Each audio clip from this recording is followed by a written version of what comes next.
Hi மக்களே வணக்கம். எல்லாரும் எப்படி இருக்கீங்க? நல்லா இருக்கீங்களா? இன்றைய பொழுது எப்படி போச்சுன்னு பார்க்கலாம் வாங்க. காலையில திங்கட்கிழமை அதுவுமா வேலை இருக்கா இல்லையான்னு டவுட்லயே தான் சோத்துக்கு தீ பத்த வச்சு டீ போட்டு குடிச்சிட்டு இருந்தேன். எங்க வீட்டுக்காரங்க மீன் வாங்கிட்டு வந்தாங்க. என்ன மீனுன்னா சால மீனு தான். ஓகே இது மீன் வாங்கிட்டு வந்தோனே கேட்குறேன், சாப்பாடு எடுத்துட்டு போகணுமான்னு. எனக்கு தெரியல சரியா அப்படின்னு சொல்லிட்டு கைய விரிக்கிறாங்க. ஆனாலும் நம்ம வேலைய நம்ம பார்ப்போம் அப்படின்னு சொல்லிட்டு நான் மீன கழுவி அப்படியே கறிய கூட்டி வச்சுட்டு, அப்படியே மீனும் 5, 6 துண்டு எடுத்து பொரிச்சுட்டு, சால மீன் தானே எடுத்து பொரிச்சு வச்சுட்டு, அப்படியே முட்டை பொரிக்கணும் வேலை இருந்தா அப்படின்னுட்டு இருந்தேன். 8 மணி போல இருக்குன்னு சொல்லி படபடன்னு முட்டையெல்லாம் பொரி, நேராகும் சாப்பாடெல்லாம் பேக் பண்ணு, சாப்பாடு எடுத்துட்டு போணும் அப்படின்னு. அதுக்கப்புறம் என்னாச்சு படபடன்னு எல்லா வேலையும் முடிச்சு 8:30க்கெல்லாம் சாப்பாடெல்லாம் குடுத்தெடுத்து அவைகளுக்கு சாப்பாடையும் பேக் பண்ணி எல்லாம் எடுத்து கரெக்ட் டைமுக்கு அனுப்பிட்டேன்.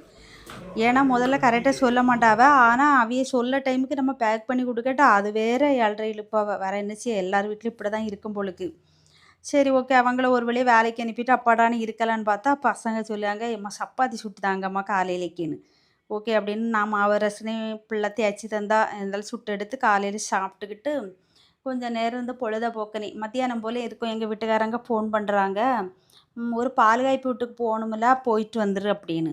ஓகே அப்படின்னு சொல்லிட்டு பால் காய்ப்பு வீட்டுக்கு போறேன். பருத்தி கொட்ட மாரி இருந்துச்சு சோறு. அந்தால நான் சாப்பிடாம மொய் மட்டும் வச்சுட்டு வந்துட்டேன். நம்ம ஊர்ல ஒரு 5:30 மணி போல இருக்கும் பாத்துங்க, லேசா மழை பெய்துச்சு.